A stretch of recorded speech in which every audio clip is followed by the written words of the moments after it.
স্ত্রীর কাছে বেশি বেশি ভালোবাসা পাওয়ার কোনো দোয়া বা আমল আছে কিনা দয়া করে জানাবেন। সব কি প্রশ্ন করেন আপনারা, আমি বুঝি না।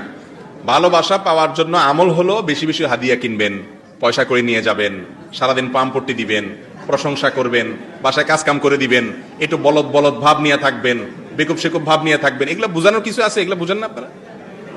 এগুলো করলে এমনি স্ত্রীর ভালোবাসা পাবেন, বুঝেন নাই কথা? স্ত্রীর ভালোবাসা পাওয়ার জন্য এসব ভাবসাব নিলে দেখবেন ইনশাল্লাহ এমনি ভালোবাসা পাচ্ছেন। আমি একটা কথা সবসময় বলি, বাসায় গিয়া খুব বেশি চালাক চালাক ভাব ধরবেন না।